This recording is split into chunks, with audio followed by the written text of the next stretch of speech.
മഹാലക്ഷ്മി സീരിയലിൻ്റെ ഇന്നത്തെ എപ്പിസോഡിൻ്റെ പ്രമുഖ വിശേഷങ്ങളിലേക്ക് എല്ലാവർക്കും സ്വാഗതം.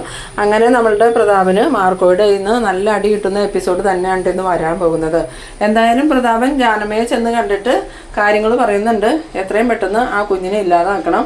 അപ്പോൾ ജാനമ്മ പറയുന്നുണ്ട്, ഇനി എനിക്കൊന്നും ചെയ്യാൻ പറ്റില്ല, ഞാൻ ആ കുഞ്ഞിന് ആ വിഷം മൊത്തം കൊടുത്തതാ, എന്നിട്ടും ആ കുഞ്ഞിനൊന്നും സംഭവിച്ചില്ല, ആ കുഞ്ഞിന് ഒരുപാട് ദൈവാധീനമുള്ള കുഞ്ഞാണെന്ന് എനിക്ക് തോന്നണേന്ന് പറഞ്ഞതും പ്രതാപൻ പറയുന്നുണ്ട്, നിങ്ങൾ വിഷം കൊടുത്തെങ്കിൽ ആ കുഞ്ഞ് മരിച്ചേനെ, നിങ്ങൾ വിഷം കൊടുത്തിട്ടൊന്നുമില്ല, നിങ്ങൾ വെറുതെ എന്നെ പറഞ്ഞു പറ്റിച്ച് എൻ്റെ കയ്യിൽ നിന്ന് പൈസ വാങ്ങിയെടുത്തതാ. ഇപ്പം തന്നെ ദേവരാജൻ എൻ്റെ കയ്യിൽ നിന്ന് 1,00,000 രൂപ വാങ്ങിയിട്ടുണ്ട്. ഒന്നിലെ ആ പൈസ എനിക്ക് തിരിച്ചു തരണം, ഇല്ലെങ്കിൽ കുഞ്ഞിനെ ഇല്ലാണ്ടാക്കാനുള്ള ഒരു വഴി കാണണം. ആ സമയം ഈ ജാനമ്മ പറയുന്നുണ്ട്, പൊന്നു സാറേ, എന്നെ ഇനിയും അതിന് നിർബന്ധിക്കരുത്, ആ കുഞ്ഞിന് ഒരിക്കൽ വിഷം കൊടുത്തിട്ട് തന്നെ എനിക്ക് ഭയങ്കര സങ്കടമായിരുന്നു, ഇനിയിപ്പോൾ എന്നെ കൊണ്ട് അങ്ങനെ ഒരു ക്രൂരകൃത്യം ചെയ്യിപ്പിക്കരുതെന്ന് പറയുമ്പോൾ പ്രതാപൻ പറയുന്നുണ്ട്, നിങ്ങളായിട്ടൊന്നും ചെയ്യണ്ട, നിങ്ങൾ ആ കുഞ്ഞിനെ സൗകര്യമായിട്ട് എവിടെയെങ്കിലും ഒന്ന് കിടത്തിയാൽ മതി. ആ സമയം ജാനമ്മ പറയുന്നുണ്ട്, സാറ് പറയണതൊന്നും എനിക്ക് മനസ്സിലാവണില്ല എന്ന് പറയുമ്പം ഞാൻ ആ ഒട്ടുപാലിനെ കാര്യങ്ങളൊക്കെ പറഞ്ഞ് ഏൽപ്പിച്ചിട്ടുണ്ട്, അവൻ കുഞ്ഞിനെ എടുത്തുകൊണ്ട് പോകാൻ വരും, ആ സമയത്ത് അവൻ കയറി വന്നതും സൗകര്യപ്രദമായിട്ട് അവനക്ക് എടുത്തുകൊണ്ടാകാൻ പാകത്തിന് കുഞ്ഞിനെ എവിടെയെങ്കിലും ഒന്ന് കിടത്തിയാൽ മതി. ആ സമയം ജാനമ്മ പറയുന്നുണ്ട്, എന്തിനാ സാറേ ആ കുഞ്ഞിനോട് ഇങ്ങനെ ക്രൂരത കാണിക്കണേന്ന് ചോദിച്ചതും അത് ആ കുഞ്ഞിനോടുള്ള ക്രൂരതയൊന്നും അല്ല, എന്തായാലും എൻ്റെ മകൾക്ക് സന്തോഷമാവണമെങ്കിൽ ആ മഹാലക്ഷ്മിയും കണ്ണനും കരയണം, അത് കണ്ടാലേ എൻ്റെ കുഞ്ഞിൻ്റെ മുഖത്തൊരു സന്തോഷം ഉണ്ടാവുള്ളൂ. അന്നേരം ജാനമ്മ പറയുന്നുണ്ട്, ആ മഹാലക്ഷ്മിയും കണ്ണമ്മോനൊക്കെ എത്ര നല്ലവരാ, എന്നിട്ടും നിങ്ങൾ അവരെ ദ്രോഹിക്കണേ എന്തിനാന്ന് ചോദിക്കുമ്പോൾ നിങ്ങൾ കൂടുതൽ വർത്താനം ഒന്നും പറയണ്ട, നിങ്ങളുടെ മോനെ ഇപ്പോൾ ജീവിതത്തിലേക്ക് തിരിച്ചു കൊണ്ടിട്ടുണ്ടെങ്കിൽ നിങ്ങളിത് ചെയ്തേ പറ്റൂ, ഇല്ലെങ്കിൽ നിങ്ങളുടെ മകൻ അവിടെ തന്നെ കിടന്ന് മരിക്കുള്ളൂ. ആ സമയത്ത് ജാനമ്മയുടെ മരുമകൾ പറയുന്നുണ്ട്, അമ്മയ്ക്ക് ബുദ്ധിമുട്ടൊന്നും വരുന്ന കാര്യമില്ലല്ലോ, അമ്മ അതങ്ങ് സമ്മതിക്കുക, ആ കുഞ്ഞിനെ സൗകര്യമായിട്ട് എവിടെയെങ്കിലും ഒന്ന് കൊണ്ടുവന്ന് കിടത്തിയാൽ പോരെ, അല്ലാതെ അമ്മ വേറെ ഒന്നും ചെയ്യണ്ടല്ലോ എന്ന് പറഞ്ഞതും ഈ ജാനമ്മയാണെങ്കിൽ മനസ്സോടുകൂടി പറയുന്നുണ്ട്, എന്തായാലും ഞാൻ ആ കുഞ്ഞിനെ സൗകര്യത്തിന് എവിടെയെങ്കിലും കിടത്തിയേക്കാം, നിങ്ങൾ പറഞ്ഞു വിടണേ ആൾ വന്ന് എടുത്തുകൊണ്ട് പോയിക്കോട്ടെ എന്ന്.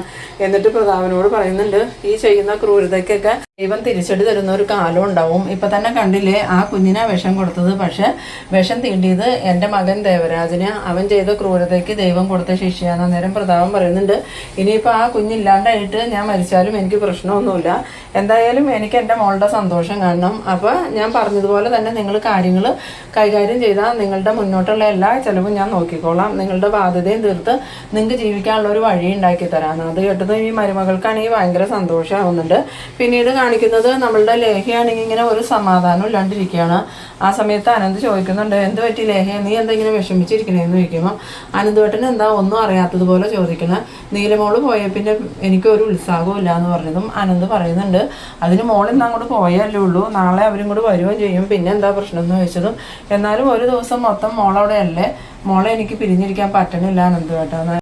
ആ സമയത്ത് അനന്ത് പറയുന്നുണ്ട്, നിനക്കിപ്പോൾ മോളെ കണ്ടാൽ പോരെ, എന്തായാലും ഞാൻ കണ്ണന് വിളിക്കാമെന്നും പറഞ്ഞ് അനന്ത് ഫോൺ എടുത്ത് കണ്ണന് വീഡിയോ കോൾ ചെയ്യുന്നുണ്ട്. ഇതേ സമയം മഹാലക്ഷ്മിയും കണ്ണനും മോളെ ഇങ്ങനെ കളിപ്പിച്ചുകൊണ്ടിരിക്കുന്ന സമയത്താണ് അനന്തുവിൻ്റെ കോള് വരുന്നത്. കോള് കണ്ടതും കണ്ണൻ മഹാലക്ഷ്മിയോട് പറയുന്നുണ്ട്, ലേഖയ്ക്ക് അവിടെ ഇരുന്നിട്ട് ഒരു സമാധാനം ഇല്ലാന്നാണ് തോന്നണേ, വീഡിയോ കോളിൽ അനന്ത് വിളിക്കുന്നുണ്ടെന്ന്.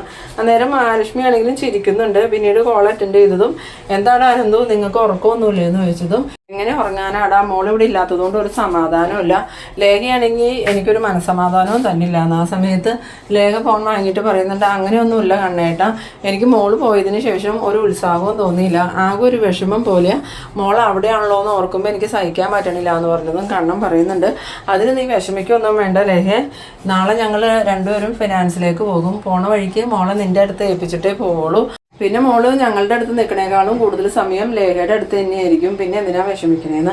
ആ സമയത്ത് ലേഖയ്ക്കാണെങ്കിൽ അത് കേട്ടിട്ട് ഭയങ്കര സന്തോഷമാവുന്നുണ്ട്. നേരാണോ കണ്ണേട്ടാ, നാളെ മുതൽ മോളെ നിങ്ങൾ എന്നെ ഏൽപ്പിച്ചിട്ട് ഫിനാൻസിലേക്ക് പോവുകയാണോ എന്ന് ചോദിച്ചതും മഹാലക്ഷ്മി പറയുന്നുണ്ട്, അതെന്താ ലേഖ, ഞങ്ങൾ പറഞ്ഞിട്ട് വിശ്വാസമായില്ലേ, ഉറപ്പായിട്ടും നാളെ മുതൽ ഞാനും കണ്ണേട്ടനും ഓഫീസിലേക്ക് പോകും, പോണ സമയത്ത് മോളെ എന്തായാലും ലേഖയെ ഏൽപ്പിച്ചിട്ടാ പോവുള്ളൂ, ഇനി മോള് ഫുൾ ടൈം ലേഖയുടെ കൂടെ തന്നെ ഉണ്ടാവും, പിന്നെ അവസാനം മോളെ നോക്കി മടുത്തുനിന്ന് ലേഖ പറയാതിരുന്നാൽ മതി. എന്നിട്ട് ലേഖ പറയുന്നുണ്ട്, ഞാനങ്ങനെ ഒരിക്കലും പറയില്ല മഹി, എന്തായാലും എത്ര ദിവസം മോളെ നോക്കണമെങ്കിലും ഞാൻ നോക്കാൻ തയ്യാറാണ്, ഇനിയിപ്പോൾ സ്ഥിരമായിട്ട് എൻ്റെ അടുത്ത് മോള് നിർത്തുവാണെങ്കിൽ എനിക്ക് സന്തോഷമുള്ളൂ. ആ സമയത്ത് അനന്ത് പറയുന്നുണ്ട് ഇപ്പോഴാ ലേഹയ്ക്ക് ശരിക്കും സമാധാനം. ഇത് നിങ്ങൾ പോയതിന് ശേഷം ഒരു പച്ചവെള്ളം പോലും ലേഹ കുടിച്ചിട്ടില്ല, ആകെ ടെൻഷനായിട്ടിരിക്കുമായിരുന്നു. ഇനിയിപ്പോൾ നാളെ നേരം വെളുക്കണവരെയും അത് തന്നെ ഓർത്തുകൊണ്ടിരിക്കുമെന്ന്. എന്നിട്ട് കണ്ണൻ പറയുന്നുണ്ട് എന്നാൽ രണ്ടുപേരും പോയി കിടന്ന് ഉറങ്ങിക്കോ, നമുക്ക് നാളെ രാവിലെ കാണാമെന്ന്.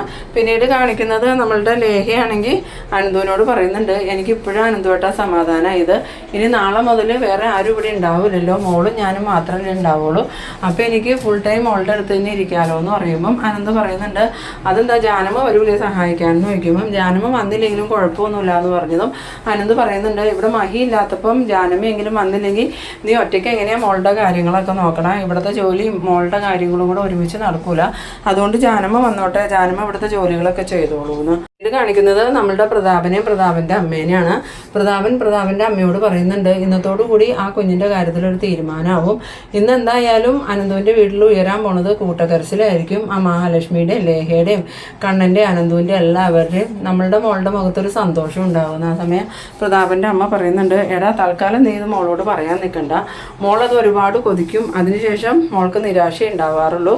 ഇപ്പം എത്ര പ്രാവശ്യമായി കുഞ്ഞ് മരിച്ചു എന്നും പറഞ്ഞ് മോള് സന്തോഷിക്കണോ, എന്നിട്ട് എന്തെങ്കിലും നടന്നോന്ന്. അന്നേരം പ്രതാപൻ പറയുന്നുണ്ട് ഇതിപ്പോൾ അങ്ങനെയൊന്നും അല്ല അമ്മേ, ഇപ്പോൾ നമ്മൾ കുഞ്ഞിന് വിഷം കൊടുക്കണമൊന്നുമില്ല, ആ ജാനമ്മ അവിടെ കുഞ്ഞിനെ സൗകര്യമായിട്ട് എവിടെയെങ്കിലും കിടത്തും, അപ്പം ആ ഒട്ടുപാല് ചെന്ന് കുഞ്ഞിനെ എടുത്തുകൊണ്ട് പോകും, എന്നിട്ട് നീ കുഞ്ഞിനെ എന്ത് ചെയ്യാനാണ് തീരുമാനിച്ചേക്കണമെന്ന് ചോദിക്കുമ്പോൾ പ്രതാപൻ പറയുന്നുണ്ട് കൈ കിട്ടിക്കഴിഞ്ഞാൽ അപ്പം തന്നെ അതിനെ കൊന്നു കളയണം, പിന്നീട് അതിനെ വളരാൻ വിട്ടിട്ടുണ്ടെങ്കിൽ അത് ആ മഹാലക്ഷ്മീനെ പോലെ തന്നെ ആവും, ദൈവാധീനമുള്ള കുഞ്ഞാ, അതുകൊണ്ട് അതിനൊരു നിമിഷം പോലും വെച്ചുകൊണ്ടിരിക്കാൻ പറ്റില്ല എന്ന്. അന്നേരം പ്രതാപൻ്റെ അമ്മ പറയുന്നുണ്ട് എടാ ഇത് തീക്കളി ആവോടാന്ന് വയ്ക്കുമ്പം എന്ത് തീക്കളി ആവാനാ, ഇനി ആ കുഞ്ഞിനെ കൊന്നത് ഞാനാന്ന് എല്ലാവരും അറിഞ്ഞാലും കുഴപ്പമില്ല അമ്മേ, എന്തായാലും ഞാൻ ജയിലിൽ പോകാൻ നിൽക്കുമല്ലേ, ഒരു കൊലപാതകം ചെയ്താലും 2 കൊലപാതകം ചെയ്താലും ശിക്ഷ ഒന്ന് തന്നെയാണ്, അതുകൊണ്ട് പിടിക്കപ്പെടുമെന്നോർത്ത് എനിക്ക് പേടിയൊന്നുമില്ല അമ്മയെന്ന്. ആ സമയം പ്രതാപൻ്റെ അമ്മയാണെങ്കിൽ ഇങ്ങനെ സന്തോഷത്തോടുകൂടി നിൽക്കുന്നുണ്ട്. പിന്നീട് കാണിക്കുന്നത് നമ്മളുടെ സിദ്ധയായ അമ്മേനെയാണ്. ആ അമ്മയാണെങ്കിൽ ആരെയോ പ്രതീക്ഷിച്ച് നിൽക്കും പോലെ നിൽക്കുന്നുണ്ട്. ആ സമയത്ത് മാർക്കോ അങ്ങോട്ട് വരുന്നുണ്ട്.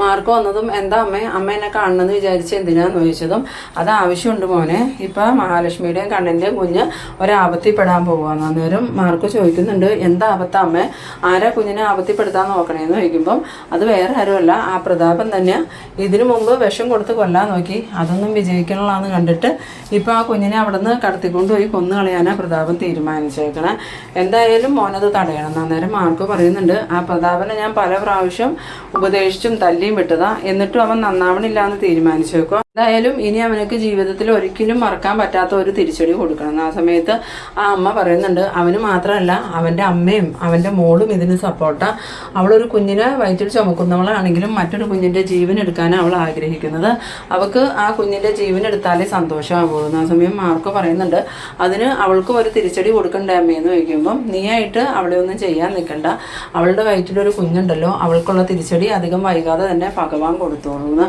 എന്തായാലും മോൻ സമയത്ത് അനന്തുവിൻ്റെ വീട്ടിലെത്തണം, ആ കുഞ്ഞിനെ ഒരുത്തൻ കടത്തിക്കൊണ്ട് പോകാൻ വരണ്ട്, അവനക്ക് നല്ല കണക്കിന് കൊടുത്തേക്കണം, അതുപോലെ തന്നെ ആ പ്രതാപനെ കാണാനും മറക്കണ്ടെന്നും പറഞ്ഞുകൊണ്ട് അമ്മയാണെങ്കിൽ അകത്തേക്ക് കയറി പോകുന്നുണ്ട്. പിന്നീട് കാണിക്കുന്നത് നമ്മളുടെ കണ്ണനും മഹാലക്ഷ്മി രാവിലെ പോകാൻ ഇറങ്ങുമ്പോൾ ദുർഗ വന്നിട്ട് ചോദിക്കുന്നുണ്ട് മക്കളെ നിങ്ങളിന്ന് അനന്തുവിൻ്റെ വീട്ടിലേക്കാണോ പോണേ അതോ ഓഫീസിലേക്കാണോ എന്ന് ചോദിക്കുമ്പോൾ ഞങ്ങൾ ഓഫീസിലേക്കാണ് പോണത്, കുഞ്ഞിനെ അനന്തുവിൻ്റെ വീട്ടിൽ ഏൽപ്പിച്ചിട്ടാണ് ഞങ്ങൾ പോകുള്ളൂ എന്ന്. അന്നേരം ദുർഗ പറയുന്നുണ്ട് മോളെ അനന്തുവിൻ്റെ വീട്ടിൽ ഏൽപ്പിക്കാനാണോ, എൻ്റെ അടുത്ത് ഏൽപ്പിക്കാൻ നിങ്ങൾക്ക് വിശ്വാസം ഇല്ല അല്ലേ എന്ന് ചോദിക്കുമ്പം അതല്ല അമ്മേ, ഇവിടെ ഇപ്പോൾ കരുണയും ഇല്ലേ, അതിൻ്റെ ഇടയ്ക്ക് കുഞ്ഞിനെ ഇവിടെ നിർത്തിയിട്ട് പോകാൻ ഞങ്ങൾക്ക് അത്ര വിശ്വാസമൊന്നുമില്ല, അല്ലാതെ അമ്മയെ വിശ്വാസം ഇല്ലാഞ്ഞിട്ടല്ല എന്ന് പറയുമ്പം മഞ്ജു വന്നിട്ട് പറയുന്നുണ്ട് അമ്മയെ വിശ്വാസമില്ല എന്നിട്ട് തന്നെയാണ്, എനിക്ക് എന്തായാലും അമ്മയെ വിശ്വാസമില്ല, അമ്മ കുഞ്ഞിനെ ഇവിടെ ഏൽപ്പിച്ചിട്ട് പോയാൽ വൈകുന്നേരം ഏട്ടനും എടുത്തേയും വരുമ്പോൾ ആ കുഞ്ഞ് ജീവനോടെ ഉണ്ടാവുമെന്ന് എനിക്ക് സംശയമുണ്ട്, അതുകൊണ്ട് ഒരു കാരണവശാലും ഏട്ടനും എടുത്തേയും അമ്മയെ കുഞ്ഞിനെ ഏൽപ്പിച്ചിട്ട് പോകരുതെന്ന്. ആ സമയം ദുർഗയ്ക്കാണെങ്കിൽ നല്ല വിഷമമാവുന്നുണ്ടെങ്കിലും കണ്ണൻ പറയുന്നുണ്ട് എന്തിനാ മോളെ നീ ഇങ്ങനെയൊക്കെ അമ്മയോട് പറയണേ, അമ്മ ശരിക്കും മാറിയതാണെന്ന് ഞങ്ങൾക്ക് മനസ്സിലായി, നിനക്ക് എന്താ മനസ്സിലാവാത്തതെന്ന് വയ്ക്കുമ്പോൾ അത് അമ്മയുടെ യഥാർത്ഥ സ്വഭാവം എനിക്ക് അറിയാവുന്നതുകൊണ്ടാണ് കണ്ണേട്ടാ ഞാൻ അമ്മയെ വിശ്വസിക്കാത്തതെന്ന് പറയണു. ഇതേസമയം കരുണ അങ്ങോട്ട് ഇറങ്ങി വരുന്നുണ്ട്. കരുണയ്ക്കാണെങ്കിൽ മഹാലക്ഷ്മിയും കണ്ണനും കുഞ്ഞും പോകുകയെന്ന് കേട്ടതും ഭയങ്കര സന്തോഷമാവുന്നുണ്ട്. എന്തായാലും ശല്യങ്ങൾ ഒഴിഞ്ഞല്ലോ, ഇനിയിപ്പോൾ മഞ്ജു ഉള്ളൂ, അവളും കൂടി പോയിരുന്നെങ്കിൽ സ്വസ്ഥമായിട്ട് വല്ലയിടത്തേക്കും നടക്കാമെന്നൊക്കെ ഇങ്ങനെ മനസ്സിൽ ചിന്തിച്ചുകൊണ്ട് നിൽക്കുന്നുണ്ട്. പിന്നീട് കാണിക്കുന്നത് നമ്മളുടെ പ്രതാപനാണെങ്കിൽ ഈ കരുണയ്ക്ക് ഫോൺ വിളിക്കാനായിട്ട് ഫോൺ എടുക്കുകയാണ്. ആ സമയത്ത് തന്നെ കരുണയുടെ കോള് വരുന്നുണ്ട്. കരുണ മോളെ വിളിക്കണേന്ന് പറഞ്ഞ് കോൾ അറ്റൻഡ് ചെയ്തതും പ്രതാപൻ ചോദിക്കുന്നുണ്ട്, എന്താ മോളെ, എന്താ അവിടെ വിശേഷം എന്ന് ചോദിച്ചതും, ഇന്ന് കണ്ണനും മഹാലക്ഷ്മിയും ഓഫീസിലേക്ക് പോവുക അച്ഛാ, ആ കുഞ്ഞിനെ അനന്തുവിൻ്റെ വീട്ടിൽ ഏൽപ്പിച്ചിട്ടാണ് പോണേ, ആ സമയത്ത് അച്ഛൻ ആ കുഞ്ഞിനെ എന്തെങ്കിലും ചെയ്യാൻ പറ്റുമെന്ന്. അന്നേരം പ്രതാപൻ പറയുന്നുണ്ട്, അതിനുള്ള എല്ലാ ഏർപ്പാടും ഞാൻ ചെയ്തിട്ടുണ്ട്, ഇനി വിഷം കൊടുക്കുന്ന പരിപാടിയൊന്നുമില്ല, ഇനി കുഞ്ഞിനെ അവിടെ നിന്ന് എടുത്തുകൊണ്ട് വന്ന് എവിടെയെങ്കിലും കൊണ്ടുപോയി കളയാനാണ് ഞാൻ തീരുമാനിച്ചേക്കുന്നത്. അന്നേരം കരുണ പറയുന്നുണ്ട്, ആ കുഞ്ഞിന് ദൈവിക ശക്തി ഉണ്ടെന്നാണ് എനിക്ക് തോന്നണേ, അങ്ങനെ ഇങ്ങനെയൊന്നും ആ കുഞ്ഞ് മരിക്കുമെന്ന് തോന്നണില്ല, എന്തായാലും ആ കുഞ്ഞിൻ്റെ മരണം ഉറപ്പാക്കിയിട്ടാട്ടോ അച്ഛൻ കളയാവുള്ളൂ. അന്നേരം പ്രതാപൻ പറയുന്നുണ്ട്, അതൊക്കെ അത്രേ ഉള്ളൂ മോളേന്ന്. പിന്നീട് കാണിക്കുന്നത് നമ്മളുടെ കണ്ണനും മഹാലക്ഷ്മിയും അനന്തുവിൻ്റെ വീട്ടിലേക്ക് ചെല്ലാണ്. കാറിൻ്റെ ഒച്ച കേട്ടതും ലേഖയാണെങ്കിൽ മഹിയും കുഞ്ഞും വന്നു എന്നും പറഞ്ഞ് എഴുന്നേറ്റ് ഓടുന്നുണ്ട്. ഇത് കണ്ടിട്ട് അനന്തുവിനാണെങ്കിൽ ചിരി വരുന്നുണ്ട്. എന്നിട്ട് ലേഖ പുറത്തേക്ക് ഇറങ്ങി വന്നതും എൻ്റെ മോള് വന്നോ നീലമോളേന്നൊക്കെ പറഞ്ഞുകൊണ്ട് ഓടിച്ചെന്ന് മഹിയുടെ ഇന്ന് കുഞ്ഞിനെ വാങ്ങുന്നുണ്ട്. അങ്ങനെ കുഞ്ഞിനെ വാങ്ങിയത് മഹാലക്ഷ്മിയും കണ്ണനും, എന്നാൽ ഞങ്ങൾ ഓഫീസിലേക്ക് പോവുക ലേഖ, നിങ്ങൾ അകത്തേക്ക് കയറണില്ലേന്ന് ചോദിക്കുമ്പം ഇനി അകത്ത് കയറാനൊന്നും സമയമില്ല, ഇപ്പം തന്നെ ലേറ്റായി, ഞങ്ങൾ പോട്ടെ എന്ന് പറഞ്ഞ് കണ്ണനും മഹാലക്ഷ്മിയും പോകുന്നുണ്ട്. ഈ സമയത്ത് തന്നെ നമ്മളുടെ ജാനമ്മ വരുന്നുണ്ട്. ജാനമ്മ വന്നതും മോളെ കാണുമ്പോൾ ജാനമ്മ വേഗം തന്നെ മോളെ എടുത്തിങ്ങനെ ഓമനിക്കുന്ന സമയത്ത് ലേഖ പറയുന്നുണ്ട്, ജാനമ്മ വേഗം തന്നെ ജോലികളൊക്കെ തീർത്തോ, ഇന്ന് മോളെ നോക്കാൻ ഞാൻ ഒറ്റയ്ക്കേ ഉള്ളൂ. ആ സമയത്ത് ജാനമ്മയ്ക്ക് ഭയങ്കര സന്തോഷമാവുന്നുണ്ട്. കാരണം വേറെ ആരും ഇല്ലെങ്കിൽ കുഞ്ഞിനെ കൊണ്ടുപോകാൻ പറഞ്ഞ ആൾക്ക് കുഞ്ഞിനെ എളുപ്പത്തിൽ കൊണ്ടുപോകാൻ പറ്റുമല്ലോ എന്നുള്ളൊരു ചിന്ത ജാനമ്മയ്ക്ക് വരുന്നുണ്ട്. അതേസമയം തന്നെ ജാനമ്മയ്ക്ക് നല്ല വിഷമമുണ്ട്, ഒരു പിഞ്ചു കുഞ്ഞിനെ ഇങ്ങനെ കൊല്ലാൻ കൊടുക്കണേൽ, പക്ഷേ ഗതികേട് കൊണ്ടാണല്ലോ ഞാനിങ്ങനെ ചെയ്യണേന്നൊക്കെ ഇങ്ങനെ സമാധാനിച്ചുകൊണ്ട് ജാനമ്മ നിൽക്കുന്നുണ്ട്. പിന്നീട് കാണിക്കുന്നത് നമ്മളുടെ പ്രതാപൻ ഒട്ടുപാലിൻ്റെ വിളി ഇപ്പോൾ വരുമെന്നൊക്കെ ഇങ്ങനെ പ്രതീക്ഷിച്ച് നിൽക്കുന്ന സമയത്ത് മാർക്കോ അങ്ങോട്ട് വരുന്നുണ്ട്. മാർക്കോ വന്നതും പ്രതാപനാണെങ്കിൽ ഇവനെന്തിനാ ഇപ്പം ഇങ്ങോട്ട് വന്നെ, ഇനി ഇപ്പം സത്യങ്ങൾ വല്ലതും അറിഞ്ഞു കാണുമോ എന്നൊക്കെ ഇങ്ങനെ ആലോചിച്ചുകൊണ്ട് നിൽക്കുന്ന സമയത്ത് മാർക്കോ വണ്ടിയിൽ നിന്ന് ഇറങ്ങി പ്രതാപൻ്റെ അടുത്തേക്ക് വന്നതും പ്രതാപൻ, എന്താ മാർക്കോ, എന്താ നീ ഇവിടെയെന്ന് ചോദിച്ചതും, ആ എന്താടാ എന്നെ കണ്ടപ്പോൾ നിനക്കൊരു പേടി, നീ എന്തെങ്കിലും ആവശ്യമില്ലാത്ത പണി ചെയ്തിട്ടുണ്ടോടാ എന്ന് ചോദിച്ചതും, ഇല്ല മാർക്കോ, ഞാനിപ്പോൾ ഒന്നും ചെയ്യാറില്ല, ഞാനിപ്പോൾ നല്ലത് മാത്രമേ ചെയ്യാറുള്ളൂ എന്ന് പറഞ്ഞു. വാടാ, അതെനിക്കറിയാം, നീ അതുകൊണ്ടല്ലേ കണ്ണൻ സാറിൻ്റെയും മഹാലക്ഷ്മിയുടെയും കുഞ്ഞിനെ കൊല്ലാനായിട്ട് നടക്കണേന്ന്. അത് കേട്ടതും പ്രതാപനാണെങ്കിൽ ഇങ്ങനെ ആകെ ഷോക്കായി പോകുന്നുണ്ട്. എന്നിട്ട് ചോദിക്കുന്നുണ്ട്, എന്താ മാർക്കോ നീ പറയണേ, ഞാൻ എന്തിനാ കുഞ്ഞിനെ കൊല്ലണേന്ന് ചോദിക്കുമ്പോൾ, അതൊക്കെ ഞാനിപ്പോൾ മനസ്സിലാക്കി തരാടാന്ന് പറഞ്ഞുകൊണ്ട് ഈ പ്രതാപനെ കൊനിച്ച് നിർത്തി പുറം വഴിക്ക് നല്ല അടി കൊടുക്കുന്നുണ്ട്. ആ സമയത്ത് പ്രതാപൻ്റെ അമ്മ അങ്ങോട്ട് വരുന്നുണ്ട്. അമ്മ വന്നിട്ട്, എന്താ മാർക്കോ മോനെ, നീ എന്തിനാ അവനെ വെറുതെ തല്ലണേന്ന് ചോദിക്കുമ്പം, ഞാൻ വെറുതെ തല്ലണേ അല്ല എന്നുള്ള കാര്യം നിങ്ങൾക്കും അറിയാം, നിങ്ങളുടെ മോനക്കും അറിയാം, എന്തായാലും ഇനിയും നിങ്ങൾ ഇതുപോലെ തന്നെ മുന്നോട്ട് പോകണമെങ്കിൽ നിങ്ങൾക്ക് കിട്ടാൻ പോണ തിരിച്ചടി ഇതൊന്നും ആയിരിക്കില്ല, നിങ്ങളുടെ മകനെ ഞാൻ ജീവനോടെ കത്തിക്കുമെന്ന് പറയണു. അത് കേട്ടതും പ്രതാപൻ്റെ അമ്മയ്ക്കാണെങ്കിൽ നല്ല പേടിയാവുന്നുണ്ട്. പിന്നീട് മാർക്കോ അവിടെ നിന്ന് പോവുകയും ചെയ്യുന്നുണ്ട്. മാർക്കോ പോയി കഴിഞ്ഞതും പ്രതാപൻ പറയുന്നുണ്ട്, അവൻ്റെ ഇടി കൊണ്ടാലും കുഴപ്പമില്ല അമ്മേ, ഇന്നത്തോടുകൂടി ആ കുഞ്ഞിൻ്റെ ശല്യം തീരുള്ളൂ എന്ന്. പിന്നീട് കാണിക്കുന്നത് നമ്മളുടെ നീലമോളെ ജാനമ്മ കൊടുന്ന് ഹോളിൽ ഇങ്ങനെ കിടത്താണ്. അതേസമയം ഫ്രണ്ടിലെ ഡോറൊന്നും കുറച്ച് തുറന്നു വയ്ക്കുന്നുണ്ട്. ഈ നേരത്ത് ബൈക്കിൽ ഒരാൾ ഹെൽമെറ്റും വെച്ച് വന്ന് ഇറങ്ങിയിട്ട് പതിയെ ഡോറിൽ കൂടെ അകത്തേക്ക് കയറി വന്ന് കുഞ്ഞിൻ്റെ അടുത്തേക്ക് വരുന്ന ആ ഒരു സീനിലാണ് ഈ എപ്പിസോഡ് അവസാനിക്കുന്നത്. മിക്കവാറും കുഞ്ഞിനെ കൊണ്ടുപോകാനൊന്നും അയാൾക്ക് പറ്റില്ല. അതിനു മുമ്പായിട്ട് തന്നെ നമ്മളുടെ സിദ്ധയായ അമ്മയോ മാർക്കോയോ വന്ന് കുഞ്ഞിനെ രക്ഷിക്കും. അത് തന്നെയാണ് സംഭവിക്കാൻ പോകുന്നത്. അതുമാത്രമല്ല, ഇത് ചെയ്തതിന് നമ്മളുടെ പ്രതാപനും കരുണയ്ക്കും പ്രതാപൻ്റെ അമ്മയ്ക്കും മാർക്കോ തന്നെ നല്ല തിരിച്ചടിയും കൊടുക്കുന്ന എപ്പിസോഡുകളാണ് ഇനി മുന്നോട്ട് വരാൻ പോകുന്നത്. നിങ്ങളെൻ്റെ വീഡിയോ ആദ്യമായിട്ടൊക്കെ കാണുന്നവരാണെങ്കിൽ ചാനലൊന്ന് സബ്സ്ക്രൈബ് ചെയ്യാനും എൻ്റെ വീഡിയോ നിങ്ങൾക്ക് ഇഷ്ടമായാൽ ലൈക്ക് ചെയ്യാനും ഷെയർ ചെയ്യാനും മറക്കരുത്. അപ്പോൾ ഇതുപോലെ ഇൻട്രസ്റ്റിംഗ് ആയിട്ടുള്ള അടുത്തൊരു എപ്പിസോഡുമായി നമുക്ക് വീണ്ടും കാണാം. അതുവരേക്കും ബൈ ബൈ.